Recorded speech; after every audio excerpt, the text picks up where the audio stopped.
Si è svolta a Catania un'interessante mostra documentari su Giovanni Verga al Castello Orsino. Sentiamo le interviste e le testimonianze dei vari partecipanti. Perché oggi, oltre alla fruizione, che è quella naturalmente di tutti, verso tutti i cittadini e gli ospiti di questa città, vedere tanti giovani è il messaggio più importante, quello che vogliamo dare, quello di cercare di educare i giovani ai beni culturali. Certamente il centenario della morte di Verga, adesso è un anno che abbiamo tante manifestazioni, lo abbiamo veramente onorato e omaggiato, questo grande siciliano, questo grande letterato, e i giovani ho visto in ogni manifestazione che ha visto il protagonismo del teatro, delle letture, dell'università con la Fondazione Verga, del cinema, insomma Giovanni Verga visto in tutte le sue sfaccettature, e credo che ancora fino a dicembre e tutto l'anno ne avremo veramente tanto, e soprattutto la grande e bellissima importanza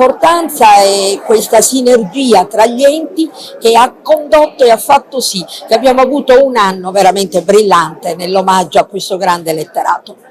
Verga uomo, che poi è la rappresentazione del Verga cittadino di questa terra, uomo che è sempre riuscito a tratteggiare gli elementi caratterizzanti della Sicilia e della sicilianità all'interno di un contesto che è quello del Castello Ursino, che è un po' uno scrigno che custodisce non solo la sicilianità ma anche la civiltà, la cultura, quindi questa commistione fra quello che al castello viene conservato normalmente con le collezioni civiche e la mostra della quotidianità di Verga è il voler creare una simbiosi importante fra vari aspetti, e in questo caso celebrare il centenario verghiano nel migliore dei modi. Credo che sia stato fatto un grande lavoro di ricerca, un grande lavoro di esegesi della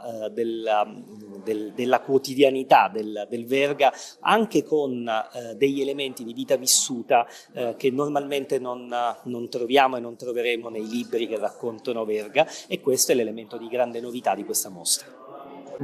Il documento che colpisce di più è sicuramente il testamento dello scrittore, che per la prima volta ci è stato messo a disposizione dall'archivio notarile. Ci sono poi una serie di documenti che si riferiscono alle onorificenze di Verga, soprattutto la nomina a senatore, quella a componente della commissione per l'arte musicale e drammatica, ma ci sono anche tutta una serie di documenti che attestano la vita di Verga fino al suo trasferimento a Firenze. Quindi tutto quello che ci è stato raccontato da Federico De Roberto in modo molto sfumato e molto generico lo troviamo tangibilmente rappresentato nelle corrispondenze della madre e del padre, che ci riportano ovviamente a tutto un universo di usi, costumi, di consuetudini che è per molti versi inedito e ci offre un ritratto nuovo di Verga uomo e scrittore.